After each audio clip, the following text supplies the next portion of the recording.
What is real? How do you define real? You can't jump into cash. Cash is trash. What do? You get out.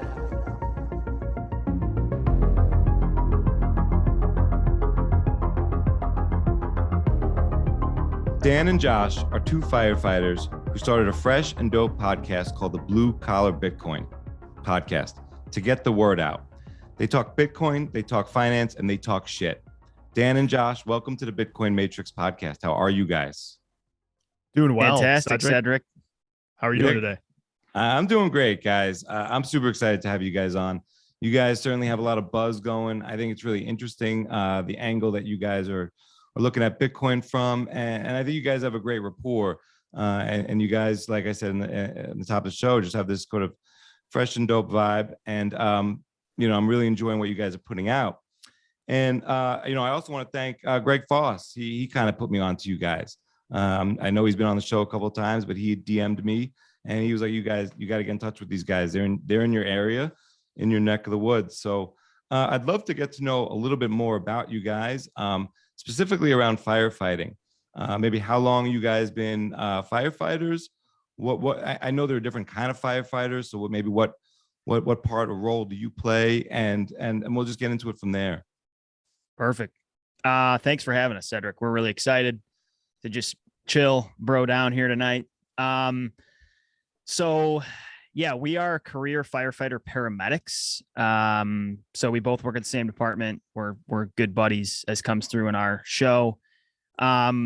The dual role means like we do the firefighting thing, and then the ambulance, EMS service also runs out of the same firehouses. So we kind of work in a typical suburb, 40, 50,000 people. We got 3 stations, and one day you're driving a fire truck, the next day you're on the ambulance. So it's some nice variety. I've been doing it for 5 years. Josh, what are you, around 10? Yeah, I just crossed over 10 in January. So it's been an experience, man. And it's like anything, like people, they watch Chicago Fire and they think that all we do is the cool stuff, like, cutting people out of cars. And actually the other day, my last shift, we actually had an old lady who drove her car into a pond that was frozen. Obviously, she had done circles in this pond because they were tread marks. You could see where she was a senile old lady. She drove into a pond, circled the pond for like 5 minutes or 10 minutes, and then her car fell through the ice. And that was out of the norm, like we don't usually see people drive their cars into ice and like extricated her and all that. So that was it's kind of out of the norm experience. But a lot of times it's just it's like any other job. Like it's mundane to the point of like most of the time people fall down and we go pick them up and drive them to the hospital. Yeah. Sure. But yeah, once in a while they throw you a curveball and something cool, crazy happens. I think it's like anything too. We love the job, but you do just grow desensitized to whatever you do. So yeah, exactly. There is something almost energizing and fun when you encounter new people that still think it's cool. Because to us, we really appreciate it and we're grateful to have the gig, but it's what we do for a living. It's how we provide for our families. So when you encounter other people that still think fire trucks are cool and sirens get them giddy, it's fun to kind of share and remember what it was like when we didn't know what it was all about, which it's a great gig. There's variety every day. I think that's one of the things I appreciate the most about being a firefighter is that every day you go into work, you have absolutely no idea what's going to come down the pipe. And, there's something fun and energizing about that. And then just the camaraderie. I mean, yeah, I couldn't agree more on that. The camaraderie is really special and unique. I don't think it's something you get many other places. Cause like in our area, once you land a job at a good agency, you never leave. I mean, we barely have anyone leave. So you're doing a 25 to 35 year career. So you have all this conglomeration of generations, right? You've got 23-year-olds that just started and 60-year-olds on their way out. So there's this familial vibe there. And then it is like as hokey as it sounds. It's like a brotherhood and a sisterhood. I mean, we get to know each other intimately, flaws, strengths, you brush your teeth next to each other. So it is obviously there's trade-offs there, but it's really fun. And there's few things more hilarious than coffee in the morning at a firehouse at shift change, which is it's very cool. Right. Well, I get that, there's a lot of variety, but there's also, I guess, some mundaneness. You're eating with the same guys every day. Maybe you're sleeping there, but so there's a lot of, it's a little closer than I think your average coworker. Yeah, and for sure. long periods of time, usually a lot of continuity. So a lot of camaraderie, but I think at the end of the day, from time to time, I'm sure there's the opportunity or the potential to be risking your lives or working alongside each other. And I think that adds another component to it. And what I think is also interesting is, like, say someone like maybe Jack Mahler's, another Chicagoan and Evanstonian, where I'm at. Jack, made the comment that, he would die on this hill. And, maybe I've even heard him speak at a Chicago Bit Devs meeting a few weeks ago, where he went on a little bit further and he said, prior to meeting President Bukele, I got a text like, meet us at these coordinates. And, he called his dad and he was like, Pop, I'm a good person. I'm in this for the right reasons. And, I'm really scared to go, to meet these people. I don't know what's going to happen here. I don't know if guns are going to be drawn. And his dad and his mom were like, well, maybe you shouldn't go, and so there's so little component to maybe he would die on this hill or in the risk he's taking. But most people don't have risk in their job. And so from that perspective, I'm kind of curious what this journey has been like with Bitcoin. And I'll get to why that sort of underpins this, but I'd love to hear what your rabbit hole stories were. For me, it could be a long story. I'll try to keep it kind of short. But I worked at a financial institution in 2008, and I watched from, I guess, the back seat of what was going on in this whole thing. I was pretty young at the time. I was like 24, had really no idea what finance was or how it worked. But I watched this entire thing topple. I watched people get laid off. And one of the things I remember most prominently about that time is that the CEO of the company I worked at doubled down and just backed up the truck and bought as much stock as he possibly could at the time, which I thought was interesting. And so after diving down this rabbit hole, I was a huge gold bug after that, after understanding hard money at the time. So from 2008 to maybe 2014, 15, huge gold bug, read everything I could find on Austrian econ. And that led me pretty naturally to Bitcoin over time. And I think I'd also credit the book Sapiens for finally being the last thing that just set me over the edge. Like, this digital scarcity thing, it has a lot of merit. And this is gold transitioning into the digital space. And I have to have as much exposure to this as I can possibly get. And of course, like anyone or most people, I shitcoined the hell out of 2017. That's the year I figured this all out, at least partly. And yeah, dragged as many people down that rabbit hole as I could, kicking and screaming. And what about you, Dan? Yeah, Josh is kind of the first mover at the agency we work at. There's a lot of people that have fallen in place after him.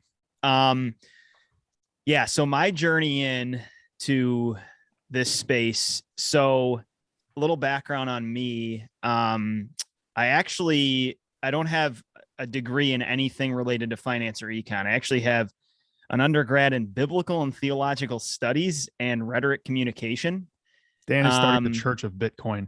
Yeah, exactly. I grew up in a very totally conservative, qualified. Yeah, I grew up in a really conservative religious context, which I still have a lot of endearment for, but I've moved in a very different direction. But studied that growing up. Always have just been kind of as I think many Bitcoiners are, just a voracious learner. I mean, my favorite thing to do in life is explore and learn. And Josh and I get made fun of at the firehouse all the time. Like, you losers don't want to watch this basketball game. What the hell are you doing? Reading books and listening to podcasts. We're watching Lynn Alden. So I get out of college. I kind of shifted gears. I decided to do something completely different for a career out of school. I played golf in high school and college, and I went into the golf business. So I got what's called my Class A PGA membership, and I was a assistant manager at a golf facility. Liked it, but didn't feel like it was the best fit for our family. There's a long story transitioning into the fire service, but made that transition. And kind of along this whole journey from college till now, I've had this just growing fascination with finance, investing, and economics.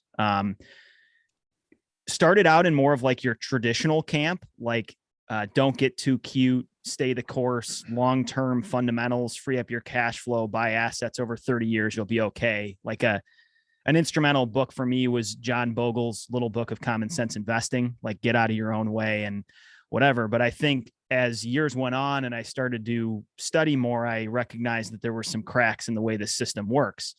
So now introduce Josh. We now work at the same department. We kind of recognize we're kindred spirits. We're bouncing ideas off each other all the time.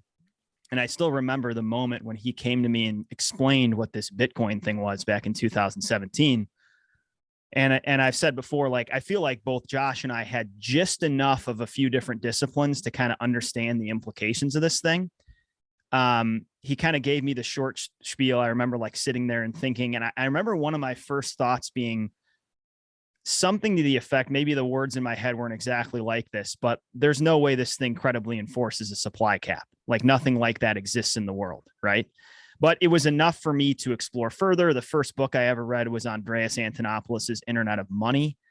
He was kind of the bigwig in the education space back in like the 2017 time period. So just soaked in literally every video he had on YouTube and was like, holy crap, this is significant for sure. And at that point was kind of in the like, hey, take a small hedge. I was sort of in the 3 to 5%, hedge your investment portfolio with this thing.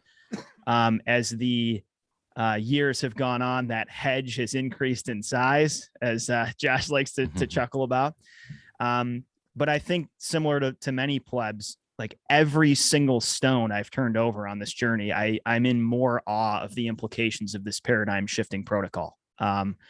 And this year in 2021, Josh was the one that got the idea for the show. And we just decided, hey, let's just do this. This is an excuse to maybe talk to some people we're interested in. And it really wasn't even my idea. It was just people at the firehouse. And, they're like, dude, all you guys talk about is Bitcoin. Why don't you shut the fuck up and go talk about it, without us having to listen to everything. And so we did. So yeah, we kind of launched the show, sort of just exploring the two of like our first few episodes, which are probably a little more rough around the edges, but are just the two of us, just covering topics, the history of money, what fiat is, why the system's broken, this and that. And after, whatever, exploring for 4 or 5 episodes, we decided to keep rolling with it. And yeah, it's been a really, really fun, rewarding, mind stretching journey so far this last year. And we have no plans to move another direction. It's an awesome excuse to talk to thought leaders we would otherwise have no opportunity to speak with. Yeah. Yeah. I mean, I love what you guys are doing with the show. I love the evolution of the show, and you guys have really ripped out some bangers lately. There's a lot to unpack there as well. Do you guys remember maybe your early conversations around even pre-Bitcoin, exploring sort of macroeconomics, finance? What were you guys sort of getting at there? Was it really just looking for alpha? Was it trying to protect your future? I mean, like, it's not often that, there's not too many ongoing dialogues that one might have with a coworker around broader subjects of money. Yeah, you're right. This is a years-long dialogue between the two of us. I mean, we've been growing, learning together for 5 years now. Right. Yeah, and I also think that at the firehouse, you kind of touched on this a little bit. There's a different dynamic there than like a traditional workplace. Like, we talk a lot of shit. We say things at the firehouse. Of course, we don't actually do this. This is just the chief was listening to this. We don't say anything, out of color at all. It's all locked up. We have a comfort level with each other that is probably very rare in a traditional professional workplace. And so people share and talk about things that you would not expect at a normal workplace. And finance is an interest that Dan and I have shared for a long time. So we just dive down those rabbit holes for hours on end, and people either listen or they walk away. But either way, I just think that we share a lot of more intimate details with each other than you would expect in a typical workplace. And there's more room for confrontation. Like, you can sharpen ideas with somebody when there's that level of comfort. There's not that insecurity that the relationship's going to end or whatever. I mean, we're strapped in at this department for 20 more years together. And there's all kinds of terrible ideas too. I mean, people are bouncing all kinds of crazy conspiracy theories around. There's XRP maximalists. I mean, you got everything kind of person that you can imagine is floating around in there. Like we've got everything from the extreme liberal side to the extreme conservative side, me, the crazy libertarian, and, everyone else. It's pretty wide ranging, I guess I'd say. Yeah. In terms of your question about like, what were some topics we were discussing pre-Bitcoin or early in our Bitcoin journey? There's kind of two things I think themes that we both agreed on even pre-Bitcoin. First is that we recognize that for someone our age, investing for the long term, owning fixed income is not a good idea. So even pre-Bitcoin, I've had zero fixed income in my portfolio for 10 years. And that's something the two of us resonated on, just being privileged enough to understand some of the basics of where we're at in a debt cycle and the likely future trajectory and the length of time we're going to be investing. So that was kind of the one of the two things we agreed on right away.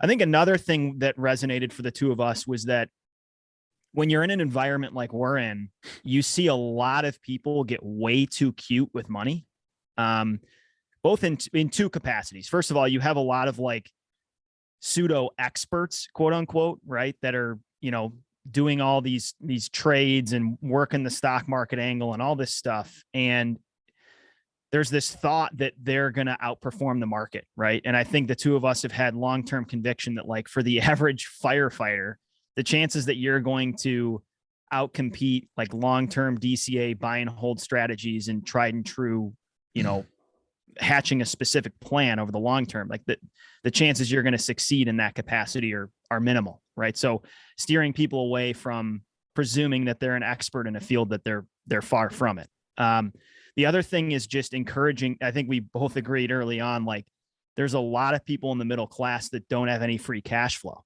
right? The system we're in right now is incentivize people to spend out their ears, right? People are just absolutely at the red line in terms of what they can afford, how much debt they can take on. I mean, you look in the back parking lot of our fire station, it's jaw dropping what some of the vehicles back there. And I'm all about, we have guys that can afford it and we have guys that can't. We have people in both categories, right? But just this conviction that you need to get your budget squared away so that you can buy productive assets to, stay the course long term. And a lot of that conviction comes from a distrust and concern about the pension system we're in. Which is something we can get into. Actually, in the grand scheme of things, the pension system we're in is really good, like in terms of how it's funded and the way it's structured. It's in the state we're in, there's a whole kind of downstate mess that we're technically not a part of.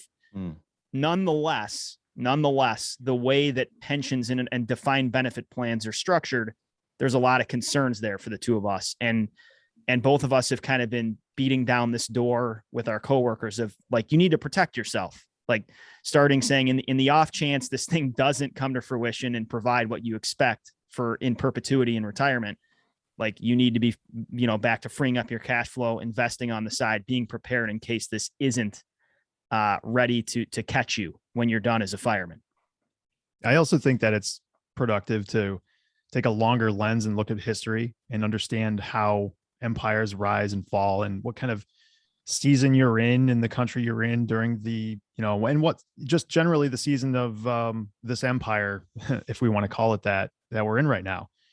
And if you, read a little bit of Dalio, have some understanding of history, and you understand how money works, and those couple of things, those components put together, when you realize the direction that things are headed in, how completely impotent government agencies are from the smallest level to the completely highest level, and just obviously how corrupt things are in a lot of ways, you can see pretty readily that things aren't going well and they're not getting better. And we're moving much more to a socialist type ideal than a capitalist one, which provided us all the wealth that we have at this time.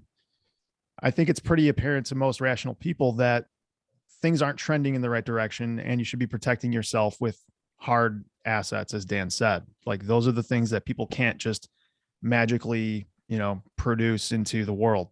One of the books that was most influential in my mindset and my understanding of the world is Atlas Shrugged. And looking around the world right now, seeing what's going on, I mean, especially with this trucker thing, like it is like somebody just pulled that world out of that book and produced it into the reality that we're in right now. It's totally crazy. Yeah. Well, what do you make of what's going on right now in the world? Let's start with the markets. Like, how would you describe what's going on in the markets right now?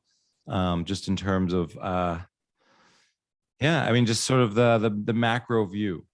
Complete manipulation, in my opinion. Like, we are so heavily manipulated at this point that the markets and everybody's wealth is completely contingent on the utterings of a group of a few people that run the Federal Reserve in the United States, and ancillarily the ECB and a couple other small central banks in the world. But these people control the price of money and thereby control the happenings in the entire world, indirectly.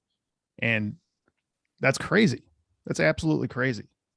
What do you think? What's the reception from? It's not necessarily the firehouse that you guys are in, but in firehouses to these kind of conversations. And we talked about two things there that like a really high level empires, moving more to socialism, and sort of at the lower level, or just at a different plane, the money and what's happening to the money, and markets are rigged, and we need to move more to hard assets. Like, I know you guys swing a lot of topics around the firehouse, but like, how are those kind of conversations received? Is it really received as like just more gossip in the air, or is it taken a little bit more to heart? Or how has your message maybe gotten through?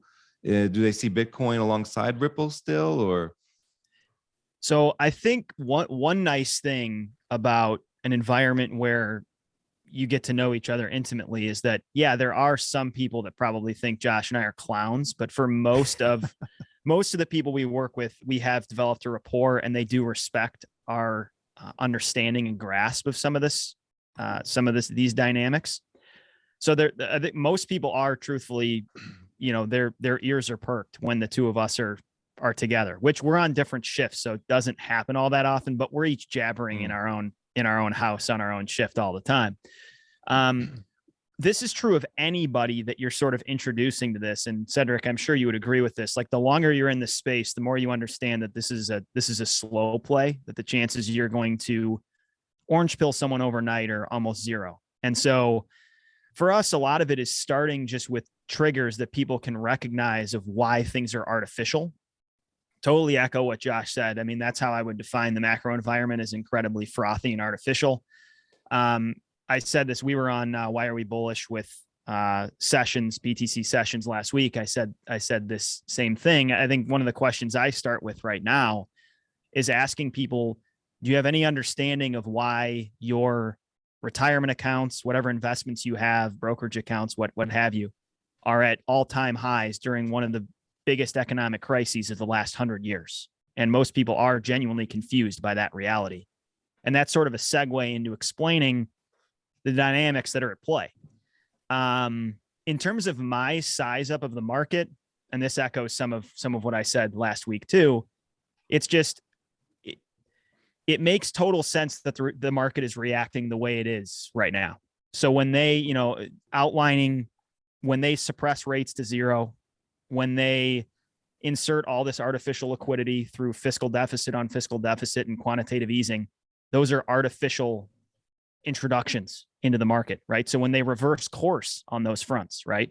When they reduce or remove liquidity, and when they act as though they're going to raise rates, it's moving the market closer to reality, which calls the bluff on the existing artificial landscape. And that is how bubbles pop, and that is how the market is reacting. One of the things that I think is most interesting right now, and we covered this with Pish and Foss on our recent episode, Foss outlined the fact that you have the bond market selling off and feeling some pain, at least on many portions of the yield curve, and you have the NASDAQ selling off at the same time. And Pish kind of chimed in after that and said, well, that's because the money's broken. And it's a very interesting, precarious dynamic right now. We are in uncharted territory. None of us know where it's going to go. But it's like, where to escape right now? I mean, I guess cash is an answer if you think we're going to continue to be in a crunch. And this is maybe something we'll get into more. I don't want to hog the mic too much on this, but I think there's a lot of reasons Bitcoin is still coupled with risk on assets. So this is a time for people to hang tight and understand that that's kind of one of the consequences of early institutional adoption, is that volatility is an expression of uncertainty. And a lot of people that hold Bitcoin don't know what they have, and they're going to lose it along with other risk assets. So it's an interesting dynamic right now. And which way it's going to go this year, especially if they actually do raise rates, if they actually make a move, if it's more than just prose and it becomes reality, it's going to be fascinating to watch how things proceed. Right. Before comment, yeah. Oh, sorry. I just wanted to comment one more comment on that too, because we had a guy. I mean, he's not so new anymore. He's been on the department for about a year, and I was on the ambulance with him one day, and the conversation inevitably ended up on Bitcoin. And I don't know this guy much at all at the time, and I'm explaining to him on the way back from the hospital why he should own some Bitcoin. And so we're going back and forth, and he's asking a lot of the typical questions of people that don't really understand it at all. And he's like, but isn't it just made up money? And I was like, yeah, it absolutely is. And I'm reaching here for Sapiens because this is one of my favorite anecdotes for helping people understand that, yeah, it's made up money, but so is the dollar, and so is the euro. So is every other construct of money, even gold. The only reason gold has any value is because we believe it does. I mean, there's a lot of inherent attributes that it has, but obviously we understand that that's the inherent attributes of money. But the point I was trying to make to him, and the point that delivered this and ended up getting him on board, was these are all fictions. All of these things, everything we do, everything humans do on top of like eating and our typical bodily necessities, are all fictions. We all believe that this fire department is real. And we all believe that we have to go on this ambulance call to go help this old lady or whatever. We all believe that Facebook is a company and we use their product. We all believe the dollar is money. And if we believe that Bitcoin is money, then it becomes money. And it has the attributes that are far superior to any other money that's ever existed. And thereby it will outcompete other forms of money in the long run. And he got it almost immediately. That was I was actually really proud of that moment. I was like, damn, that's the way I'm presenting this from now on. Cedric, I actually, on that note, I think it's kind of a question for you, and that's you've got a deep finance background and you've worked in that arena for a long time. There's sort of something interesting. I remember this story by Croesus. I don't know if you know who Croesus is on Twitter. Listening to him on your show. Yeah, fantastic discussion with him. Episode. And he was saying that one of the people that got Bitcoin the quickest and earliest in his circle was just this guy that he knows that runs a sailboat. Like this guy, smart dude, like decent first principle thinker, and is able to kind of put these pieces together, maybe even before, the yuppie elite, as he calls them. And I'm also actually reading Andy Edstrom's book, Why Buy Bitcoin, right now. And he says in the beginning, it took him like 15 years to understand what money was, even working in professional finance. You have any of those? Like, did you get this early on in your career, or did you have any of these experiences of like, holy shit, I've been swimming in the water for X number of years and I didn't even know what the substance was around me? Yeah, I mean, I definitely think there's a lot of that. A lot of people are very focused on their niche, which in whatever industry they are, even in accounting or finance or consulting. Something that's also, I ponder a lot is, I don't really like to think about people as blue collar or white collar. And a lot of times what I find is, especially if someone has a typical blue collar job, whatever that means or entails, they might have a white collar background. They might have a white collar education. They might have studied, not studied. They've mastered things maybe outside of that industry as well. And but I do find that it's possible that maybe people in blue collar fields get Bitcoin maybe a little bit quicker because there's more proof of work and more skin in the game. And I think that they're maybe further from the money spigot in just a lot of different ways. I think that a lot of conviction in what you're doing or how you think or what you don't know what you don't know comes from being educated in a certain area and feeling that you do know. And I find that a lot of people are very reluctant to maybe acknowledge that somebody else playing in the same field knows something that they don't know, or is telling them something new. I think that's where a lot of people, they think, oh, okay, well, you're telling me about this new made up money. Well, you probably didn't find the one that's going to be perfect, or you struck your lottery ticket, so I'm going to go find mine. You probably haven't found the world's next reserve currency, but if yours has a shot, maybe I'll find something else that has a shot at that.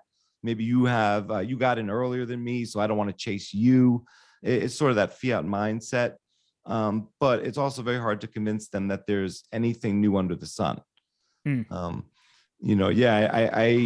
in a lot of ways, one of the reasons I started the podcast, one of the many reasons, was I didn't want to talk to people about work, about it anymore.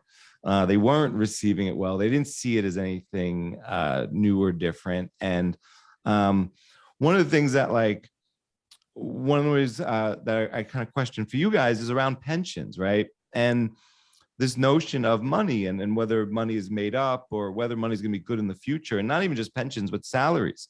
So maybe you work your whole life, at a fire department. You guys use an interesting word, agency. So maybe you can explain what that is. But, in my thinking of the system is you work at state-sponsored fire department, and at the end of X amount of years, you're going to get a state pension. And that's sort of a promise or a guarantee, and there's a bucket of money, and then they have to go out and achieve their goals. But we don't know if that money will be enough in the future to pay out the pension, and we don't even know if the money will be good. Right. And I wonder if the Two very good conversation, questions. gets sort of, and the reason I think there's blue collar and white collar, but even in sort of this first responders, when, especially even maybe like if you include law enforcement, the military, of course, I don't envision people risking their lives for money that's not good. And at some point there's a calculation where, people have to make a decision, especially around maybe moving or staying in a certain state, a state-tied pension maybe, and giving up sort of, 12 years here or 20 years there, and you're on your way to something. But on the other hand, you might have to work another 8 or 10 years and the money might not be there, or the structure might be different, or the guarantee or the promises might be different. Do those conversations come up? Are people looking at it from that level? I don't think most people look very deeply into it. The guys we work with, well-intentioned, just most guys are not very interested in the world of finance, honestly. I think the background that you were steeped in, or you were with people that were, CPAs and people that are financially literate on a different level, went to school for it. That's a entirely different world from where we reside. And this isn't to degrade anybody that we work with. And if any one of those guys is listening, that certainly isn't my intention, but it's just it's a matter of interest, I don't really watch football. And if someone's having a conversation about football, I know I'm out. It's a total pointless. Josh is a complete loser, Cedric. That's it. I don't watch it. Total loser. I don't even know who Tom Brady is or how many years he's played or whatever he did last Sunday. I don't care. The point I'm trying to make is it's just a matter of interest. It's not about intelligence. It's about what are you interested in? And I just happen to be interested in finance, and I've gone down this rabbit hole. And so as far as the questions that you were asking about, defined benefit plans in Illinois, a lot of changes have happened in the last year, especially for us. Because we used to have municipally funded pensions that were all individual.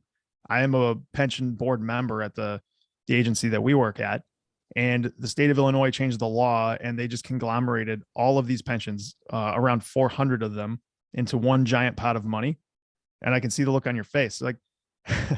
So the state of Illinois taking ownership of billions of our dollars, promising us to pay, our pension benefits in 20 to 30 years, and then hopefully hanging on to that for another 20 or 30 years before we kick the bucket. I don't have a high degree of confidence in that personally.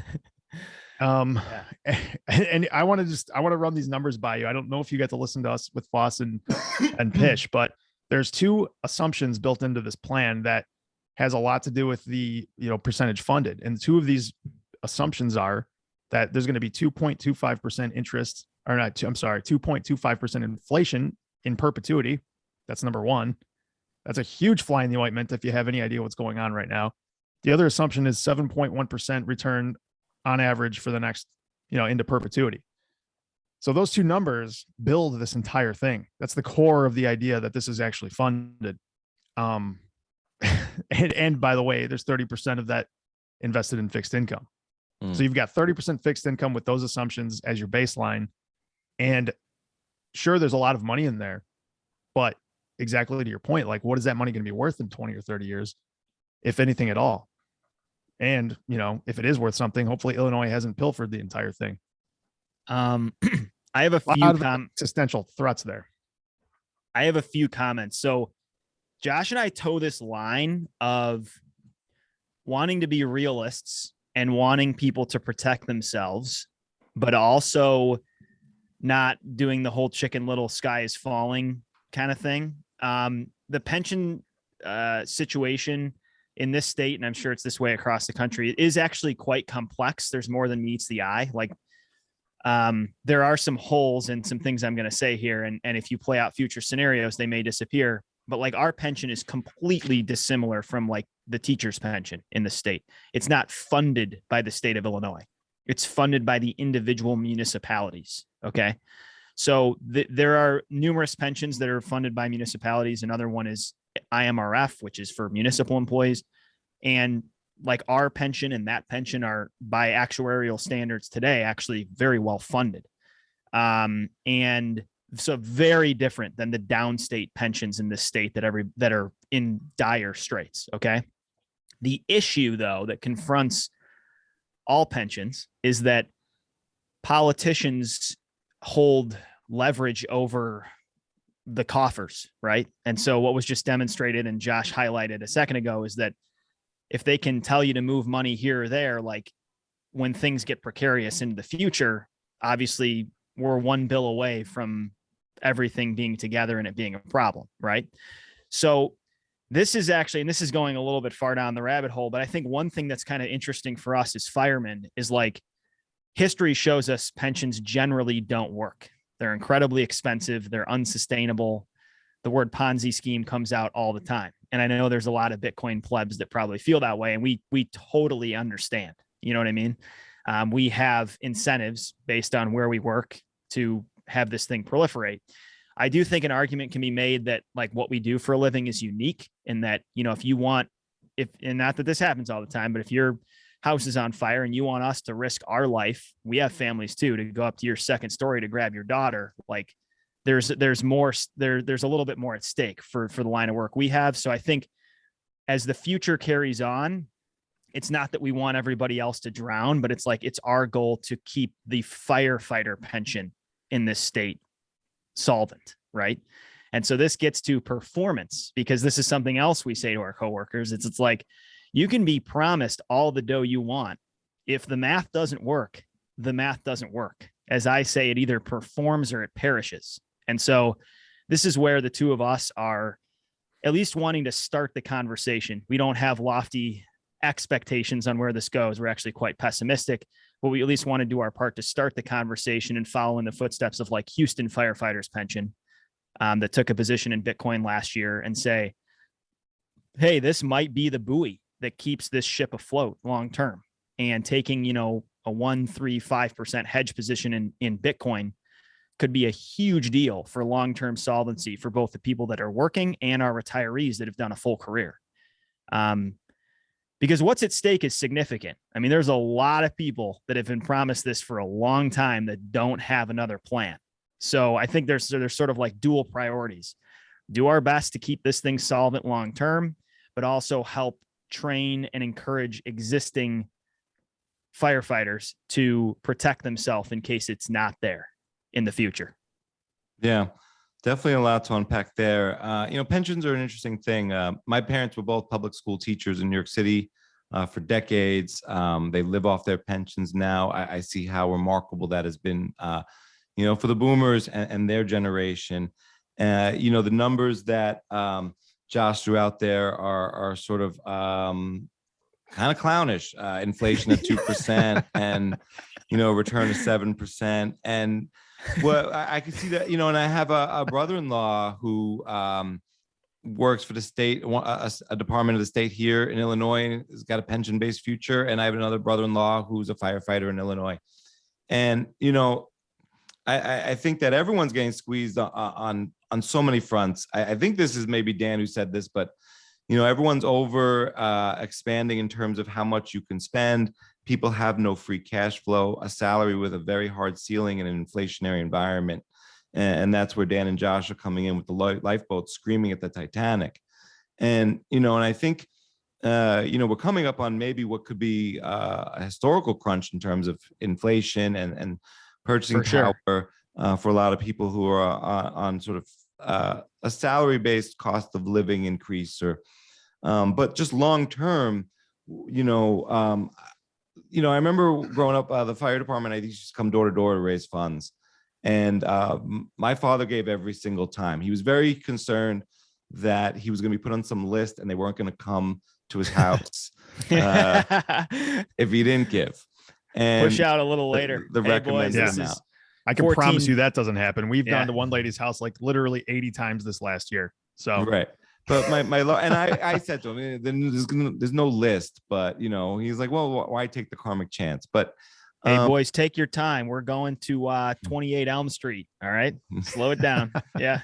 But, you know, I think, you know, in the, you know, the subconscious of the mind, whether at some point, if you're not getting paid, you're not doing your work. If the money doesn't work, if the pension doesn't come through, you know, I would like to ask you guys then, just in terms of whether it's the pension or for families, how would you guys, you know, build a portfolio for the next 15 or 20 years? Dan, you can go ahead first on that one. Before I do, I want to say one thing. I think you've highlighted this a couple times, Cedric, and it's totally true. We do live and work in the demographic that feels the pain right now. You know, I mean, Josh and I talk frequently. It's different right now for new hires. Even, you know, I've only been on 5 years, but guys coming in behind me, it's different. We both own homes a lot. You know, most people that start in the fire service don't. And like, even just taking that case study, you know, off our salary, buying a decent house is getting harder and harder and harder. We used to put in $15 a day for meals. Now it's basically always 20. I mean, we're in an earning capacity that 7% inflation is going to be a problem. I mean, obviously eventually wages will move up, but it's going to be a massive lagging indicator. It's not going to be anywhere close to keep up with it if it's a worse or bad scenario. And so, yeah, I know there's a lot of people listening that are in that boat, but if you know, are in a totally different income stream and you have a lot of extra to work with, you may not be feeling the pressures right now that we and our coworkers feel. In terms of how to compose a portfolio, it's getting increasingly tough to give advice on this front. Mm-hmm. And none of this is financial advice. Yeah, no, yeah, for sure. But I would say, like, what's non-negotiable right now is Bitcoin. Like, I think we would both agree that the non-negotiable position is Bitcoin. And I do think that for most people that needs to start small, because if you don't have the conviction and understanding, you're not going to do yourself a favor, right? When we have a 50% drawdown, like we're experiencing right now, you're not going to hold on if you don't have the discipline. So owning a little bit gets you on the learning journey. And then that usually devolves into possessing more Bitcoin. Yeah. In terms of don't own bonds. I mean, this is another classic and everybody's heard this in the Bitcoin space, but don't own any fixed income. I still own a lot of indexed equity. I mean, I think I still have a lot of those convictions I highlighted earlier in the show, which is that, sure, is there a lot of froth in equity and absolutely there is. But I sort of have, you know, between index funds and some mutual funds that I've researched and selected, that's where a lot of my retirement money is headed. In the short run right now, I think GBTC, for people that aren't willing to possess bare Bitcoin, like, our first suggestion is, you know, buy bare Bitcoin and cold store it. Absolutely. But for a lot of noobs that want a bigger position or that don't want to cash out of a 401k, or in our case, a 457, and now most 457s aren't going to have access to this fund, but GBTC is tantalizing right now. It's 30% below NAV.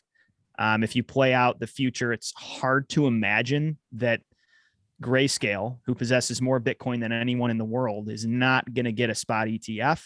So I'm hearkening back to people like Dr. Jeff Ross and Joe Carlasare, who agree that this is, on a DCA basis over the next, say, 3 to 5 years. I think GBTC is a good buy, and I have purchased quite a bit of that in Roth IRAs, and my wife has a 401k. She's a nurse.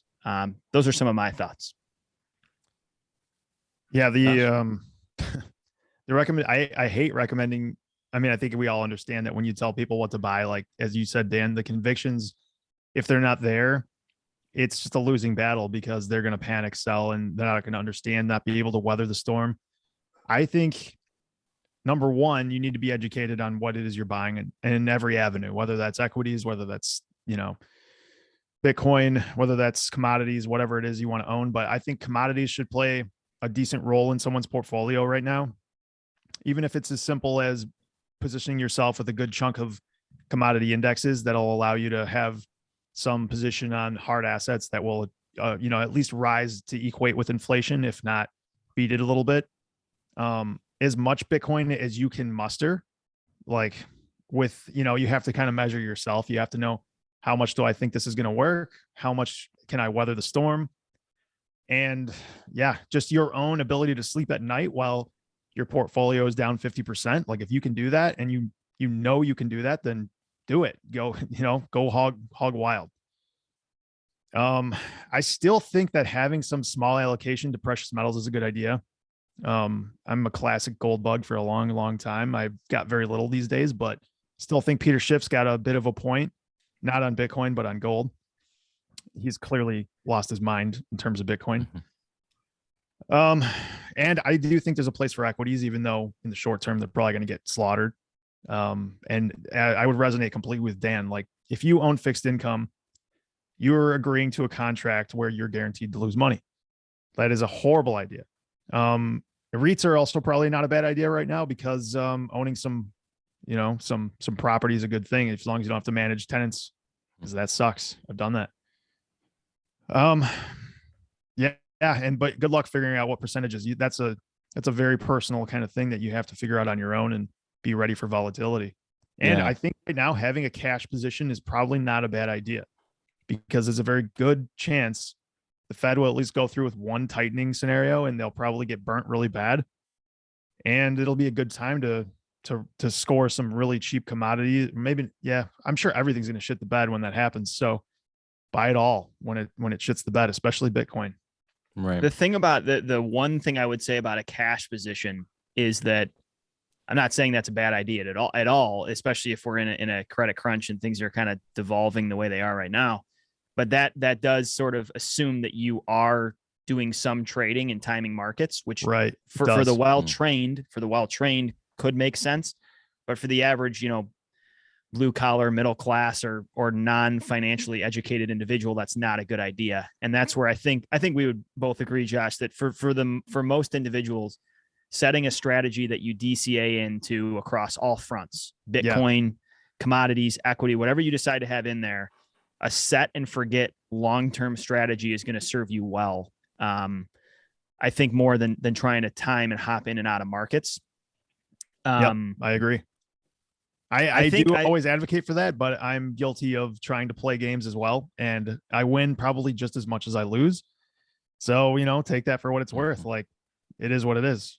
Fed might back off and we might actually see this thing just go rocketing back off. There's no way to tell. There's just that's the risk of holding cash. Lawrence Lepard came on our show a couple months ago. I think he made a really good point. I love his honesty of gold versus Bitcoin. So basically his thesis is this. He's like, everybody chill out. Bitcoin is far superior across most of the properties. Okay. And long-term, he sees the market cap of Bitcoin far exceeding gold. But his point is like, hey, we're really early in the adoption curve. And in the environment we're in at the end of a long-term debt cycle, where we're likely going to experience significant debasement and inflation, the way we did in the 70s up till, say, 81, hard money is going to do really well over the next 10, 15 years, you know? And so to assume that's all going to flow into Bitcoin, I do agree with him, is naive. You know, you have an entire boomer generation that is just not going to onboard to this, or at least it's not going to be their sole hard asset possession. So I think this is basically the math he outlined. He said that, you know, in that inflationary push in the 70s up to the early 80s, Bitcoin or gold rose to 7% of global assets. Okay. Which in today's dollars would be 35 trillion. Okay. And then he goes back to the existing market caps and he says, Bitcoin's at 1 trillion or less than that. And actual tradable gold, he highlights, is around, I think he says around 5 trillion. So he's like, we're at 6 trillion of hard money assets. If we even just go back to where we were in the late 70s, early 80s, we're at 35 trillion. So that's kind of his low mark, because he views the event we're about to experience as far more significant than the inflation we experienced, or the environment that we experienced in the 70s and 80s.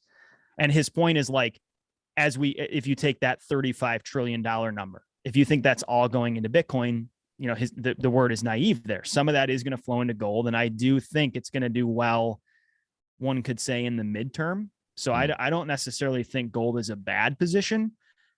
I can't get myself to click buy on gold when I can also click buy on Bitcoin. Like, that's me personally, but I totally understand if somebody has a gold position, and I don't anymore, but I had a gold position for like 6 years. So I respect it. I understand it. And I think he provides a really nuanced, balanced view. Lawrence Lepard does. Just, when you say gold position, I'm assuming you mean an ETF. I think it could be either, Josh. I've only owned an ETF, but Josh, you've possessed physical gold, right? Yeah, I had physical for a while. That's a story in and of itself, trying to sell that back to the exchange because it got lost in the mail. It was a nightmare. It was a total nightmare. I was shitting my pants for 2 weeks. Yeah. Can we hear a year? Can we hear a year? Way easier to sell. Yeah. Yeah, just on so many fronts, and just that whole recognition. I never could take a large custodianship of my wealth in gold.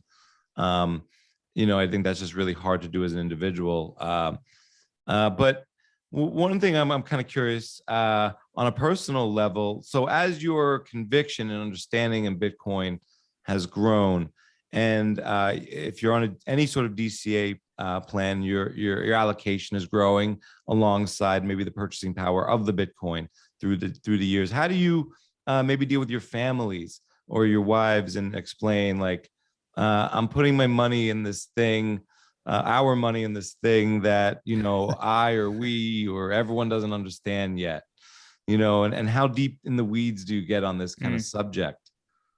It's really dependent on the person, you know, like I think everyone's experienced this. There's some people that are very receptive to understanding and want to know more. There's most people who they don't want to know about it until it really matters, you know, to them, because they own it, which is why the best way to get someone to learn about Bitcoin is to get them to buy some, because now they're going to be incentivized to go out and actually learn about it a little bit. And then, you know, down that rabbit hole they go, and pretty soon they have a substantial amount in terms of what their assets are. But I mean, I know personally my wife she probably watches the price of Bitcoin more than I do. And she's ruthless about it. Like, I'm like, I don't even want to know. Don't tell me what it is today. I don't want to hear about it. But, and she does it mostly in jest, but I think maybe secretly she's serious. She's dead serious. Yeah. Inheritance planning is a huge, huge deal. And I don't think this gets talked about enough. You know, you see a lot of people on Twitter talking about setting up multi-sigs and all these complex self-custody schemas, which are really cool. And the fact that they exist and they're a possibility is one of the, you know, amazing parts of this protocol. But you just constantly have to ask yourself the question, if I have a heart attack right now, or I don't come back from work, or I get in a car accident tomorrow and I disappear, who's getting my Bitcoin? And if you're not 100% confident that it's going to get into the right hands, that's a problem. And I think it needs to go even further than you individually. Like, So my wife and I have gone the step 2, which is like, what if we're both on a plane or both in a car and we both pass away? Like, our kid's going to get this money.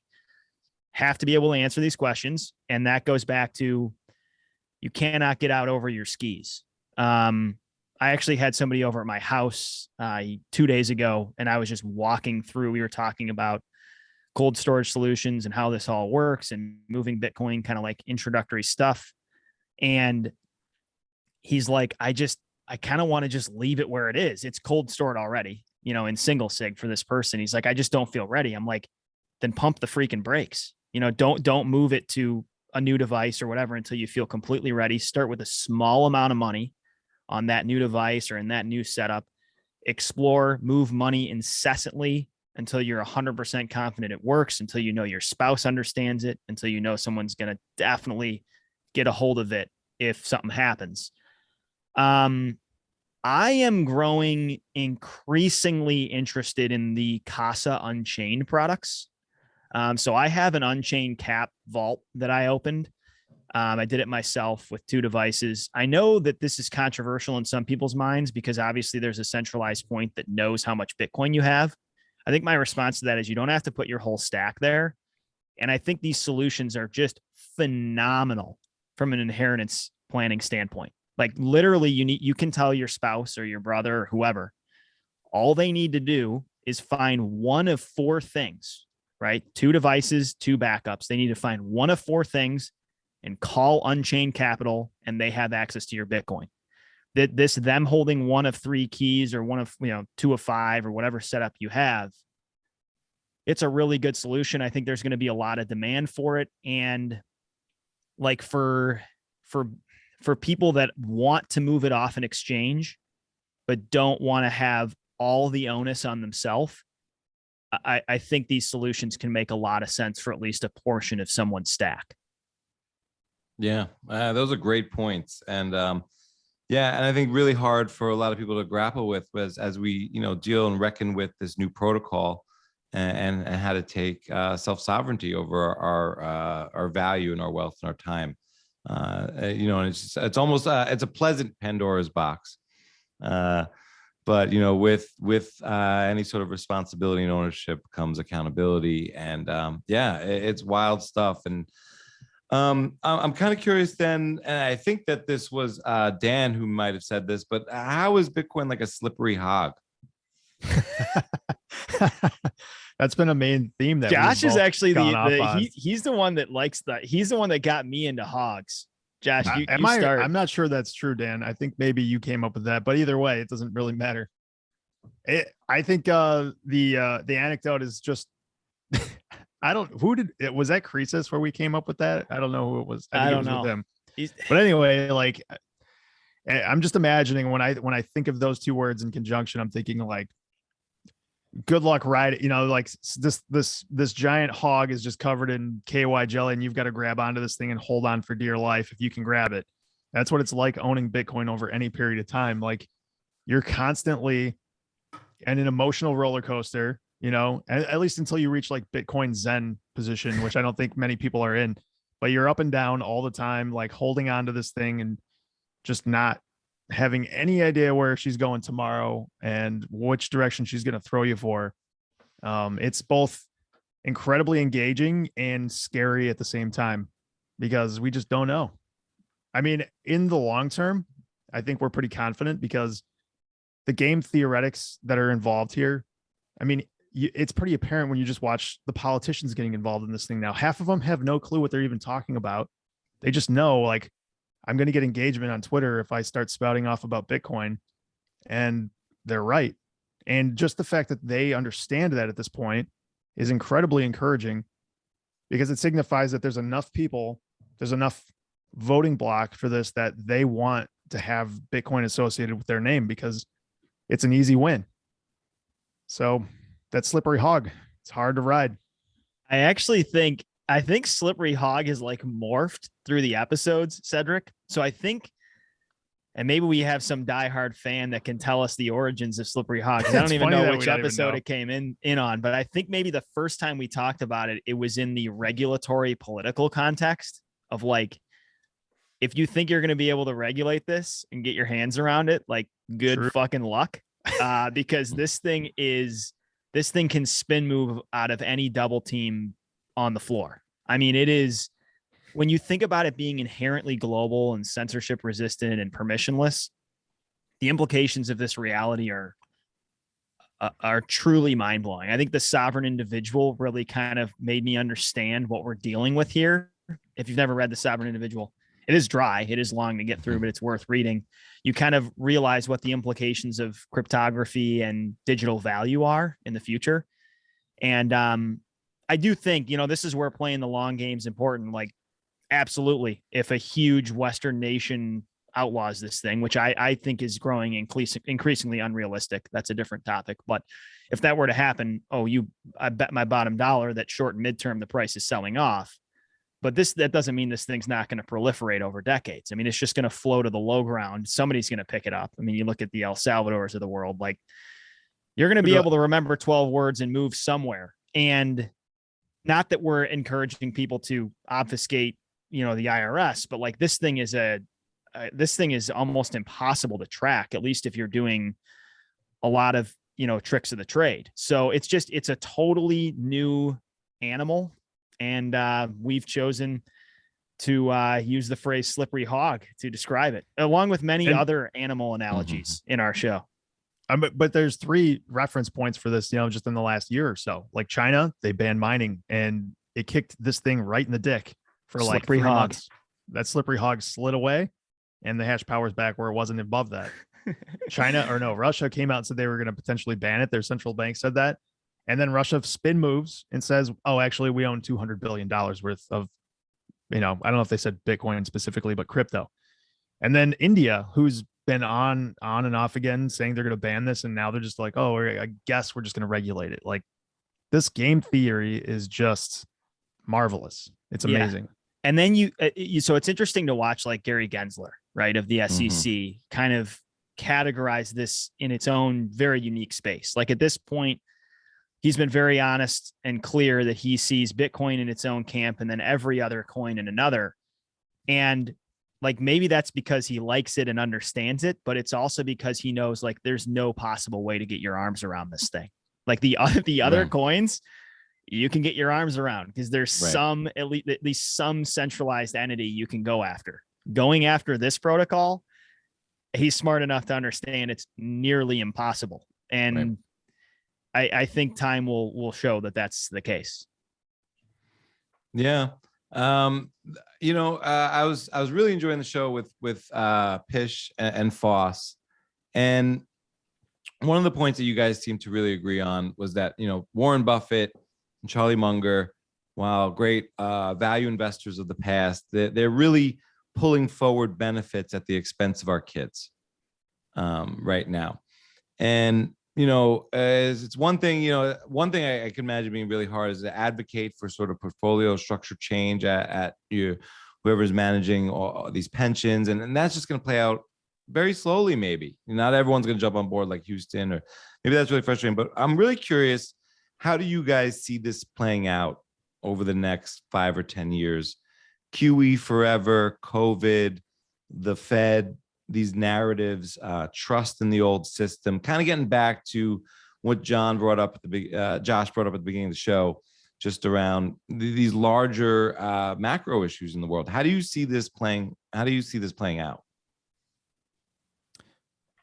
I'll take this one first, Dan. I think the way this is going to probably play out, the best way to approach it is to kind of look at the past and see how this has played out in other places throughout time, because this is not a new situation. This is a situation that has played out through many countries and many times and many places. It's just like saying modern monetary theory is modern is anything, that's anything but true. Like, that is the exact same playbook that every country that has destroyed its money ends up having to play out.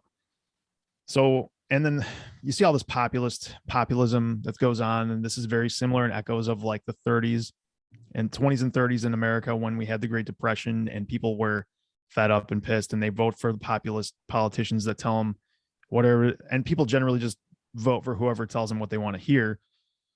But I think the general mood is fairly dark. I mean, we see all these riots in the last couple of years. You see people just generally depressed, and people know there's something wrong, but they don't know exactly what. And yet the bread and circus, kind of the Roman Empire idea, continues. I think people are losing faith in institutions generally. I think if you've read the book, The Fourth Turning, what's going on right now echoes very and resonates exactly like how that book described, which is that institutions generally are built during the first part of the process of this fourth generation cycle. And these all institutions were generally built in the early 20th century.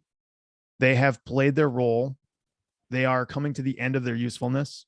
They are now old, rotten, and corrupt, arguably. And I think they're likely to get bypassed by new institutions. And I hope that happens softly. I hope it happens peacefully. But generally, through history, that is not really the way these things tend to work. Usually it's pretty volatile. So I hope for everyone's sake that it is an easy transition into something better.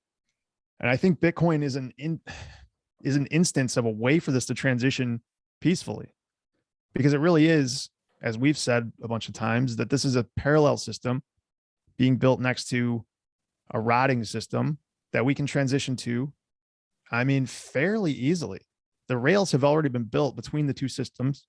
Yeah. And we just need to transition over. And we can avoid so much cataclysm by allowing that to happen. Yeah. The way I see it, so my base case for the next decade is that inflation is insidious, is the word I would use. I would say my expectation is like 4 to 8% year over year. We'll call it CPI, which we know is a blunt tool, but it's maybe the best in existence. To trend year over year. I think people are going to look back in 2030 very differently than they look back at 2020. I think this decade buying power is going to diminish significantly if you're not holding the right chess pieces. I think that the market, and these are not out there claims, I think we're going to have more frequent and dramatic fits in the market. I think you're going to see massive sell-offs, significant balloons, and it's going to be obviously propped up by tremendous amounts of inserted liquidity. I think we're moving towards things like yield curve control, where they're going to take complete control of across the entire yield curve to keep rates down.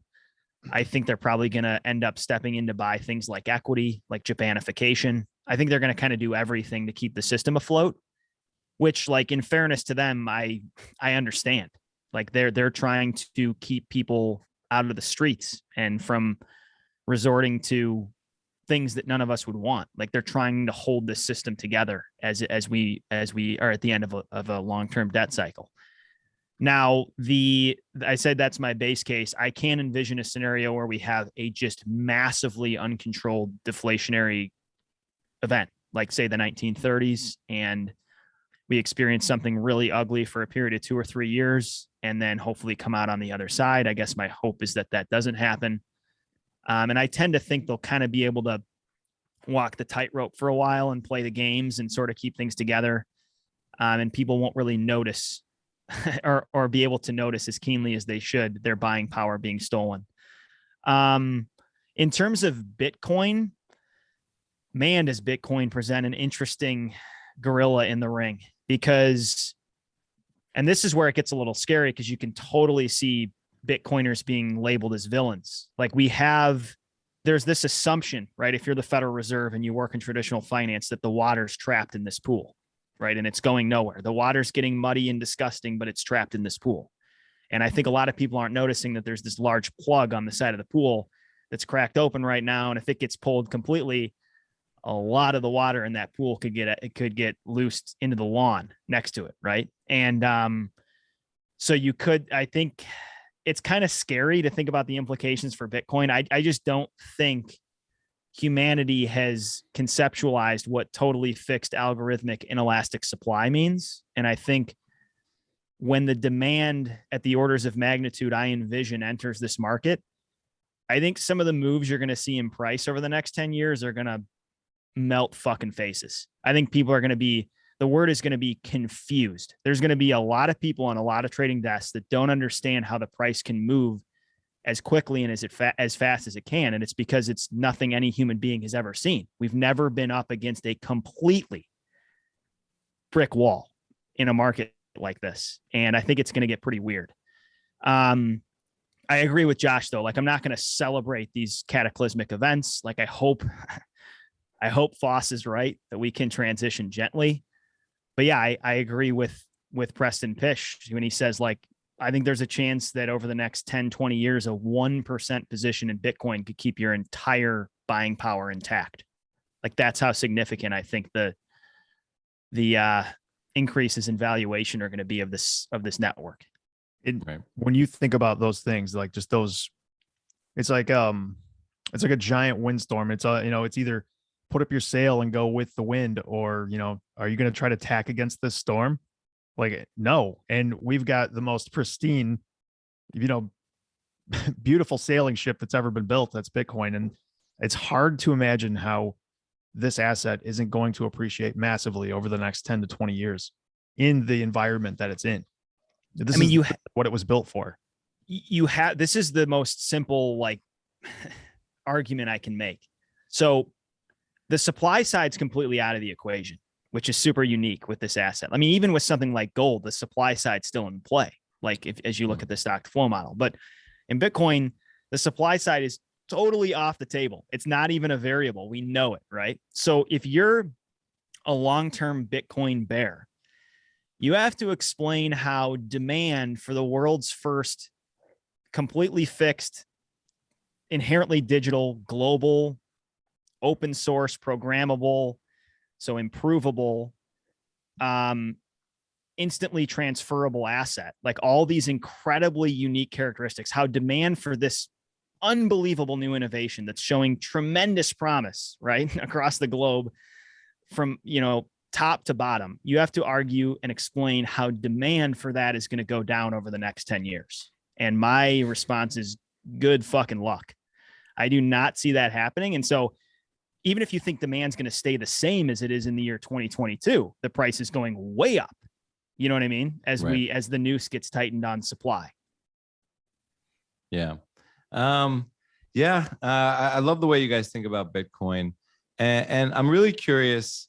Let's say that I'm kind of curious where you guys want to be in 20 or 30 years. And what I mean by that, though, is not based on what Bitcoin's going to do, but like if Bitcoin didn't exist, you're going to work at the firehouse for 20 or 30 years. What were your goals and dreams before that?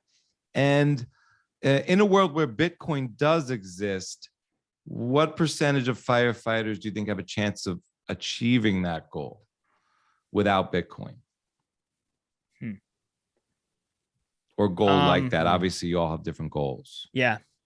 So personally, and this may come as a surprise, like I'm not super money driven.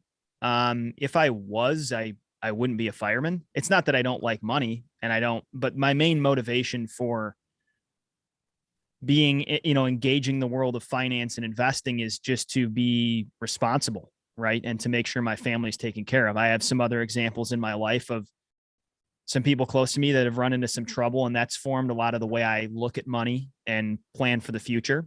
Well, let's say money worked. It just works. You don't even have to. Right. You're like, okay, you want to go play in the equity casino, good on you, but your money is good. You go to work and you're going to get the deal you were promised as long as you show up. Yeah. And so then you're the kind end of of a asking, certain like, period of time, is it move wherever the kids go to college? Is it move to Florida? Is it retire? Is it become a firefighter instructor or do something entrepreneurial with firefighting? Is it like, what would be the sort of the end goal of I've done the career now? Yeah. What am I going to do after my career? Yeah. Have optionality would be the first statement, like be in a position where I can make that choice. I'm a dad and a husband, spend a ton of time with my family, have time and health and energy to continue exploring and learning. I love golf. So I play a lot of golf still, but I envision, throughout my career, but also as things unwind, enjoying the game of golf, having time to be outside, travel and explore. My wife and I love, like, say, the national parks. I've been to Yosemite like 6 times. So just being in a position to have the optionality to continue to soak in what life has to offer, because time and Bitcoin are the 2 completely scarce things in the world. And I want to enjoy and the time I have here, both for myself, but also hopefully bless the people around me. Do you think you'll be in the same neck of the woods, and hopefully your children will grow up in the same neck of the woods and start their lives and families? I'll say this and then I'll pass it to Josh. I actually don't mind the Midwest, which may come as a surprise to some people. Like I actually enjoy the winter. Like I love the summer, but I also love 12-inch snowfalls. So I don't think it's something like, oh, I have to get out of Dodge. But there's a lot of other parts of this country that intrigue me. I mean, Colorado is kind of at the top of the list. I love skiing. It's one of my favorite things to do. We actually have an annual department ski trip. Just got back from that. Usually 10 or so guys go. So like, yeah, I mean, that's a possibility, but it's not as though I'm averse to the area I'm in right now. I'm fine being in this area. Nice. Josh? Yeah, I think I would call myself, as Robert Breedlove does, a freedom maximalist. And I want to do whatever I can to increase my ability to have as much freedom as I can in just about every avenue, including my free time. So, I to be totally honest, like I haven't really fleshed out like where I want to actually be, but I think the priority number 1 is like be well off enough to have optionality. Like Dan said, be able to go where I want, when I want, be able to be around my kids and grandkids, hopefully be able to spoil them, be well off enough. I mean, I'm not also super money driven where I want to be ultra wealthy. Otherwise I probably would have also chosen another career path, but we do well enough, and it's a good living, and we have free time that avails us to doing things that have podcasts, like have a podcast, or like I with another fireman at the same department, I have a small business that we run together. Just having the ability to be entrepreneurial while at the same time having the backstop of a salary, so that like if it all blows up in my face, I still have, I still can fall back in the position where I'm not going to starve. And that's a really good place to be as an entrepreneur, where you don't have to worry about failing so much, Yeah. Yeah. I find that firefighters are some of the smartest people I've ever met. And somehow I think it's more about a calling or in a lifestyle than anything else I've seemed to find. But yeah, I think it's also problem solving. Yeah. I mean, if I was to kind of like, puff up the ego of a fireman, I would say we just respond to all kinds of crazy shit. Like we are the last resort in town. Like if something insane is happening with your sump pump, like guess who's figuring it out? It's us. You know what I mean? Right. So it's medical, it's fire, but it's any problem that happens in a house that a cop can't figure out, which they can't figure out much. So yeah, they're usually calling the fire department, and it's just 5 dudes sitting in a basement knee deep in water trying to figure out what the heck's going on in your house. So, yeah, I think that is, at least from the background I come from, like that, it's really stretched me. And I think it's improved me as a person. Just like, you can take it away from the firehouse. You just become a problem solver, a fixer. Cause anytime someone calls 911, you're fixing the problem. Yeah. My brother-in-law, he was an engineer before he became a firefighter. He just didn't like sitting at a desk. Super smart guy, very resourceful, one of the most handiest, intelligent people I've ever met. And it's also interesting how I think firefighters are just received differently than police and law enforcement. I've kind of gotten to the notion where if I tell my kids, if you're ever in trouble, if you're ever lost, you ever need to like find a mom. Find a mom. Yeah. Like that's gonna be safe. And they're like, and I'm like, don't go to the cops. Because the first thing the cops are going to be like, why'd you lose your son or daughter? You know, and it's going to be a problem. And they're going to want to enforce some sort of rule maybe, but I'm just like, find a mom. But policing's complicated in that, like, this is true of firemen too. Like, there's a ton of jag-off firemen and there's a ton of jag-off cops. There's a bunch of great firefighters and there's a bunch of great cops. I think we both agree, like, there's issues that need to be solved and incentives may be awry in certain areas. I would say, like, we run with the police a ton. I think we're lucky to be in a town where we have a great relationship with our police. They're super well trained. They're well vetted. The backgrounds are robust. You know, it's kind of like a really, really good environment compared to the rest of the country. And I do think the job, like, I totally understand where you're coming from. I think the job is also a lot more complex than most people realize, in that, like, hindsight's just 2020. I mean, even as a paramedic, like, some of the environments we're in with, say, psych patients, they're downright scary. I mean, when you have a, you know, psychotic or, you know, overdosed 230-pound dude, you know, it's freaking scary. It's fluid, and you're wanting to make sure things end up okay. So, yeah, I think there's a complexity there that I think it's nice that we get to kind of see that. I mean, we don't understand their job. We do a completely different job, and we're actually wound totally differently. Like, firemen are pack animals and cops are lone wolf type personalities. That's a huge generalization, but yeah, I agree with that. By and large, that's totally accurate. That's so interesting. Super cool. Guys, I love your energy and the rapport between the two of you guys. It's been so dope hanging with you guys. I'll leave it to you guys for any parting words that you guys might have, and definitely let people know where they can find the Blue Collar Bitcoin podcast, which has just been putting out tremendous content. So we're active on Twitter at blue_collar BTC. We both contribute. So both Dan and Josh were on there, kind of 50-50, just slinging stuff. Kind of maybe 1/3 humor, 2/3 serious. We put out weekly episodes. And our vibe is just, we're kind of hanging out, learning with the crowd. In terms of parting words for me, just start learning. I mean, that's kind of obviously I want you to buy some Bitcoin, but I would say just start learning, start soaking things in. In terms of resources, I would say right now, like, Josh has heard me sling. I mean, I am, like, obsessed with Lynn Alden. Like, I think I'm reading every single thing she's ever written right now. Like, that's my priority. Now, some of it might be slightly over some people's heads that are new to the space, but I think any article she's written that's about Bitcoin is full of signal. That would be, in my opinion, a great starting place for a lot of people. Awesome. Yeah, I totally resonate with Lynn Alden. Just learn as much as you can about whatever it is you're deciding to invest in. I highly suggest Bitcoin. I think the Bitcoin standard is a really good way to get started to understand the economics of it. What is the book by Jan Pritzker? Inventing Bitcoin. That's it. Inventing Bitcoin is a great way to understand the tech side of it a bit. And Andreas Antonopoulos, I mean, a lot of his YouTube videos are kind of old and dated now, but the information is still relevant. Really good resource. And then, you know, today on Bitcoin Twitter, there are hundreds of people, just tons of good signal out there. Just read as much as you can. Just dive into this information and understand it.